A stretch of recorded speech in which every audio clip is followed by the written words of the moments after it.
and we're here at the Canadian International AutoShow with Canada's first automobile, the Henry Seth Taylor Steam Buggy, which was built in 1867 in Stansted, Quebec by jeweler and watchmaker Henry Seth Taylor. He was not an inventor by trade, but he was a wealthy businessman who was a very curious and inventive man and very mechanically gifted. So we think he saw a steam buggy at another country fair and decided that he would like to build one for himself.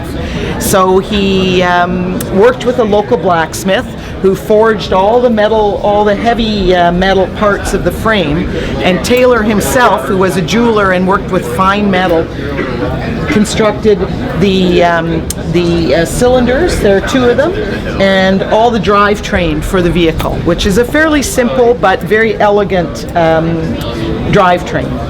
He demonstrated the vehicle, or he tried to demonstrate it at the local fair in 1867, but there was some kind of breakdown in the vehicle. So he took it away and came back the next year in 1868 and had a very successful demonstration, and then left it much like this on exhibit where people at the fair could come and look at it and admire the ingenuity that built it.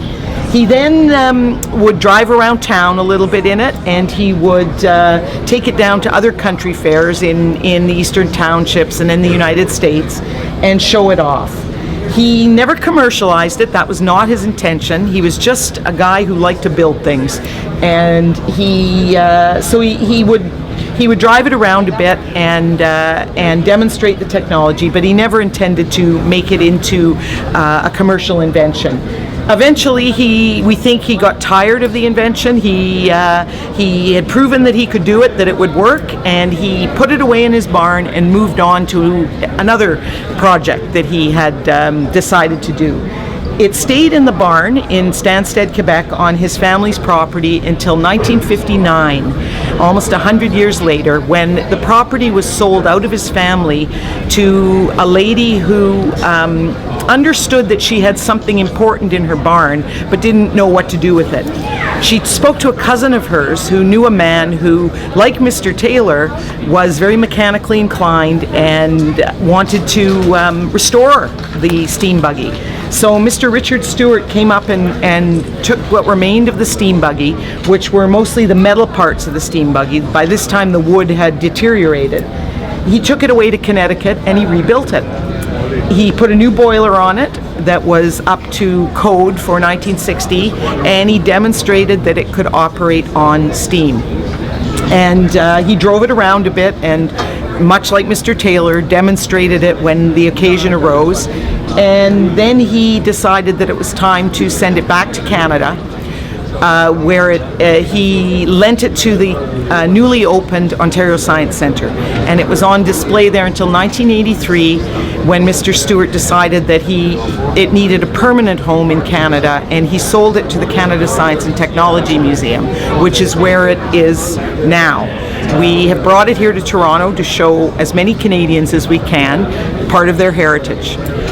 The way the steam engine works is pretty similar to the way any mobile steam engine works. The water is supplied from this tank to the back, where there's a boiler. The boiler is fueled by coal or wood, we're not sure which. The fire boils the water and creates steam. The steam is in a pressure vessel, which is at the top of the boiler, and this throttle is connected to the pressure vessel, and by turning it you allow the steam to pass into these cylinders, and the steam enters on two sides of the cylinder, so it pushes in both directions, and as it pushes it turns the rear driving axle. In order to slow the vehicle down, it had no brakes incidentally, to slow it down you would just reduce the amount of steam pressure that was going into the cylinders. To increase the speed you would increase the amount of pressure going into the cylinders. The top speed of the vehicle is about 24 kilometers an hour. We don't think that he would have driven it that quickly, which is why he didn't need brakes. When Mr. Stewart restored the vehicle, he put a new boiler on it and he wanted to test the speed.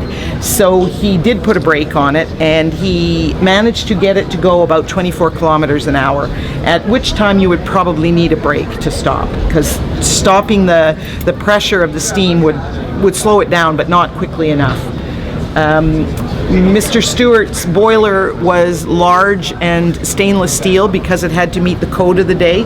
We removed that boiler because it was a bit too heavy for the frame, and also it didn't look historical. So we put, that's not a real boiler that's on it now. It is really a replica that is the approximate size and shape of the original boiler. Most of what we know physically about this vehicle, we know from one photograph and the remains. And the remains were mainly the metal parts, which survived 100 years in a barn. When they found the metal parts, they were heavily corroded, but much to their surprise, when they cleaned the corrosion off the cylinders, they were still in perfect condition, because Mr. Taylor knew how to build and knew how to build for something to last.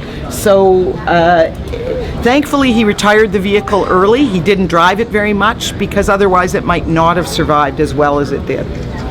So that's the story of the Seth Taylor steam buggy. We do have some photographs of it both in its original condition and when it was restored and driven by Mr. Stewart, the man who saved it from the barn.